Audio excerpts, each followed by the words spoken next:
The ground had been prepared, not by weather, not by time, by men with shovels and orders, working through the summer heat of what we now call northern Iraq, flattening every rock, filling every ditch, removing every obstacle for miles in every direction. The Great King of Persia had chosen this place, a wide, featureless expanse near the village of Gaugamela, close to the ancient city of Arbela, and he had ordered the earth itself reshaped so that his chariots could move freely. Darius III had chosen the battlefield. He had chosen the date. He had chosen the terms. And on the morning of October 1st, 331 years before the Common Era, he was still waiting. Across the plain, perhaps 2 miles away, a Macedonian soldier was pulling on his armor in the dark. He was 25 years old. He stood about 5'7", shorter than most of his officers, with a compact fighter in Oppos, build that one of his generals later described as an Oppos. Not the size of a conqueror, but the weight of one, in Oppos. There was a diagonal scar along his left cheek from the Battle of the Granicus, 3 years earlier, where a Persian cavalry sword had come close enough to end everything. His name was Alexander, son of Philip, king of Macedon, and he was about to walk onto a field that had been specifically designed to kill him. You have to understand what that means. Darius had not chosen this ground casually. 2 years before, at a battle called Issus, on a narrow coastal plain in what is now Turkey, Alexander had defeated him, routing the Persian army, capturing Darius and Oppos, his mother, his wife, and his daughters. Darius had fled. The humiliation was total. So in the months that followed, Darius did what a man with the resources of 3 continents does when he wants to correct a mistake. He recruited more men. He built more chariots, the fearsome scythed chariots, with blades mounted on the axles, designed to shred through infantry formations like a blade through linen. He chose a place where none of Alexander and Oppos' advantages, the mountain passes, the sea coast, the narrow ground, would apply. He chose the open plain. He leveled it himself. He would not make the same mistake twice. That was the first thing Alexander saw when his scouts returned in the days before the battle. Not an army, a prepared killing field. He walked through his camp in the pre-dawn hours, they say, moving between the fires. One of his officers, the General Parmenion, 60 years old, who had served Alexander and Oppos, as father before Alexander was born, later told the historian Ptolemy that he could track the young king and Oppos as progressed that night by the single torch he carried, moving between the fires, stopping at each group of men, moving on, a ghost in the dark. He had already been offered a different ending. Darius had sent terms, 10,000 talents of gold, all territory west of the Euphrates, his daughter and Oppos, as hand in marriage. Everything west of the known world. Alexander had refused. Parmenion, when he heard the offer, reportedly said, and Oppos, I would accept if I were Alexander. And Oppos, Alexander reportedly said, and Oppos, so would I, if I were Parmenion. And Oppos. He was 25 years old. He was standing on a plain that had been remade to kill him. And somewhere in the dark across those miles of leveled earth, the greatest army ever assembled in the ancient world was watching the same stars, sharpening the same weapons, praying to different gods for the same outcome. What happened next was not inevitable.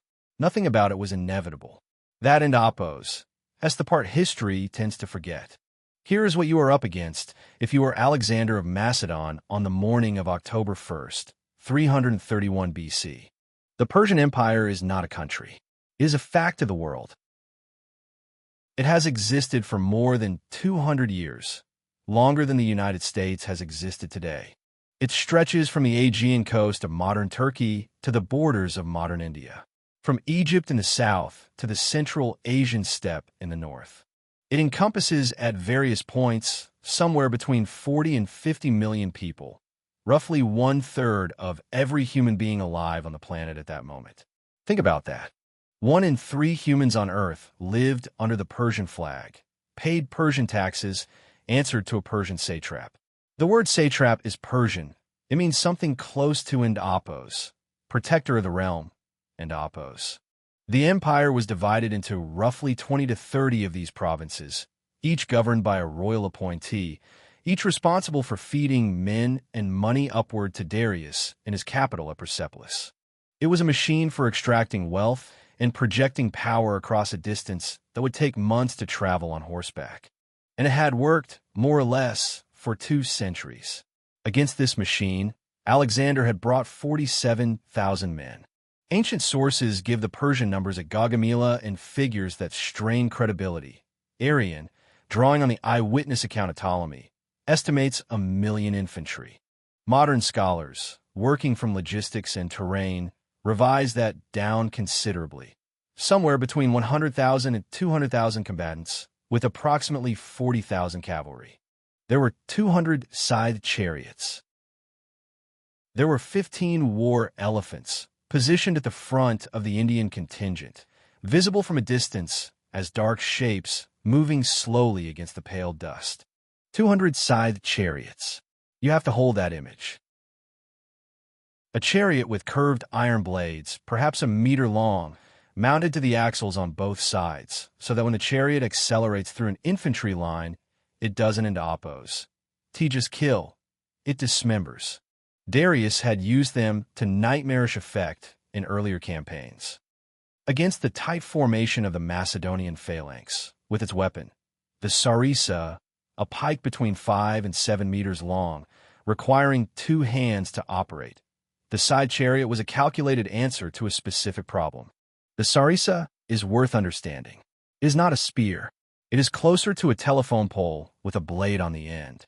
In formation, 16 ranks deep, the Macedonian phalanx presented a bristling wall of overlapping pike points. The first 5 ranks all leveling their weapons forward simultaneously, so that an enemy charging the front faced not 1 blade but 5, at 5 different heights. Nothing cavalry could do against that wall, provided the wall held. Darius had ordered the ground leveled for one reason. The chariots and the cavalry needed room to go around the phalanx, to find its flanks and collapse it from the sides. On narrow ground, you couldn't and oppose. To do that. At Issus, Alexander had used a river and a mountain to pin the Persian army in a corridor so tight that numbers became meaningless. Here, Darius had removed every corridor. Here, the Persian cavalry could sweep wide, roll up the flanks around the phalanx, and then bring the chariots through the front. It was, on paper, the correct answer. It was the solution that Darius had spent 2 years and the resources of an empire constructing. And here in Oppos, that's what most people miss, it almost worked. Imagine you are Parmenion. You're 60 years old. You have been fighting wars since before Alexander was born. You serve his father Philip through the campaigns that made Macedon the dominant power in Greece. You have watched young men die in their thousands on foreign soil. You have seen what panic does to an army, how it moves through 10,000 men like fire through dry grass, how it cannot be stopped once it starts. You know what is on the other side of that plain. And the boy you're serving has just refused to attack at night. Parmenion had made the argument carefully. A night attack would neutralize the Persian cavalry. Horses are unreliable in darkness. It would compress the action, remove the threat of encirclement, give the smaller Macedonian force the compact engagement it needed. The logic was sound. It was the logic of a man who had survived 60 years by understanding when to be cautious. Alexander and Oppos' answer was brief. He would not, he said, steal his victory. There's something worth sitting with in that phrase. He would not steal his victory. He was not dismissing Parmenion and Oppos' fear. He was refusing a victory that would always carry an asterisk. He wanted to defeat Darius in full daylight, on the ground Darius had chosen, in the terms Darius had set. He wanted no one, ever, to be able to say it had been a trick of darkness. Whether that was genius or arrogance, you decide. What is certain is that Alexander slept. Ptolemy records it, and Plutarch amplifies it with the kind of detail that feels true even if it is legendary. That Parmenion came to wake him before dawn and found him sleeping so deeply that he had to shake him twice. That when Alexander finally opened his eyes, he seemed, in Plutarch and Oppos' words and Oppos', more at ease than men usually are before such a danger, and Oppos' Parmenion asked how he could sleep. Alexander said that when Darius had cleared the ground and gathered his army in one place, the battle was already half won. He believed it. That is the terrifying thing. He genuinely believed it. Across the plain, Darius was not sleeping. We have no first-hand account from the Persian side that survived the destruction of the Achaemenid record, so what we reconstruct is inference, but the inference is not difficult. He was 50-something years old, a man who had come to the Persian throne under circumstances of court intrigue and assassination, a man who by ancient accounts was physically imposing and by those same accounts was carrying the accumulated weight of 2 consecutive retreats. Issus had cost him everything except his life. His family was in Macedonian hands. His generals whispered. His satraps calculated survival odds. He needed to win, not tactically, existentially. If Darius lost here, there was nowhere left to fall back to. Persia had no second line of defense. The empire was the army. The army was the empire. Somewhere in his mind, in the hours before dawn, he must have known that the next day was not a battle for territory. It was a battle for the right of his civilization to continue existing. He would have stood in the dark, looking at the same stars Alexander was sleeping under, and felt the specific loneliness of supreme command. The knowledge that whatever happened tomorrow, the decision would be his alone to live with. Or not. The sun came up on a Persian line 3.5 kilometers wide. If you and Apos, you never tried to picture a front that size, here in Apos, essay way to do it. Stand at one end of a football field. The far end is 100 meters away. Now imagine 35 of those fields, end to end. That is the Persian line at Gaugamela. Persian cavalry on both wings. The scythed chariots forward. The infantry in the center, deep and wide. Behind it all, on a high war chariot, Darius. The Macedonians were outnumbered, so their line was shorter. And Alexander did something that every officer watching thought was a mistake. He began moving right. Not charging, not holding, drifting. The entire Macedonian formation, moving laterally, sideways across the prepared ground, toward the right edge of the Persian line. Step by step, methodically. Darius watched it happen. His left-wing cavalry commander, Bessus, the Bactrian satrap, a hard-edged man who would one day murder his own king, began to mirror the movement, stretching left to stay aligned with the Macedonian right, which is exactly what Alexander wanted. The Persian left wing was extending, stretching, and stretched formations have seams. The chariots came first, 200 of them, iron blades spinning, thundering toward the Macedonian phalanx. The phalanx opened. Gaps appeared between units, precisely timed gaps, train gaps, and the chariots drove through them. The blades found empty air. The horses were grabbed by soldiers from the sides. The chariots that made it through were cut down from behind. Within minutes, the chariot charge was spent. Now the cavalry hit the left flank. Mazias, the Persian right-wing commander, the best general Darius had, struck Parmenion and Apos' line with everything he had. And he broke it, not bent it, broke it. Parmenion and Apos' Thessalian cavalry was overrun. The Macedonian left was collapsing. Persian horsemen were sweeping behind the Macedonian rear, hitting the baggage train, freeing the royal prisoners Parmenion was guarding. And then a messenger arrived at Alexander and Apos' position. Parmenion needed help. The left was failing. Send cavalry. Turn back. Alexander held the message. He looked at the Persian center, because in the chaos of Bessus mirroring his drift to the right, and Mazias swinging far around the left, a gap had appeared. A real gap. A hole in the Persian line between the center and the left wing, wide enough to ride a cavalry formation through at full gallop, directly toward Darius. He did not turn back. He raised his arm. The companion cavalry, the Hetairoi, the king and Apos' companions, the finest shock cavalry in the ancient world, formed the wedge behind him. Then Alexander of Macedon did something that military historians have analyzed for 2,500 years and still regard as one of the most audacious tactical decisions in the history of warfare. He charged, not at the flank, not at a weak point on the edge, straight through the gap, straight at the center, straight at the chariot where Darius was standing, watching his army execute the plan he had spent 2 years building. Straight at the king. The gap closes fast. Macedonian cavalry, wedge formation, full gallop. Dust rising in columns. The sound arriving before the shapes do. 10,000 hooves on leveled earth, and underneath it, the sound of the phalanx advancing, the sarissas tilted forward, the grinding of iron on stone. Darius sees it, not the army, him. The man at the point of the wedge, on the horse Bucephalus, the old black horse with the white star on his forehead that Alexander had ridden since he was a boy, coming directly. The Persian royal guard forms up. They are brave men. They die. The circle around Darius contracts. The charioteer beside him is hit by a javelin. The horses are cut. The chariot rocks. And Darius turns. Not a tactical withdrawal. Not a planned retreat to his secondary position. The chariot will pivots. The king and Apos, S face, in Arian and Apos, S account, drawn from Ptolemy, who was there, turns away from the approaching cavalry. He transfers to a horse, and he rides east, away from Gaugamela, away from Alexander, away from everything. An empire does not fall with a final stand.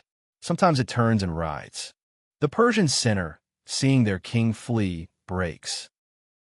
Not because they are cowards, they are not.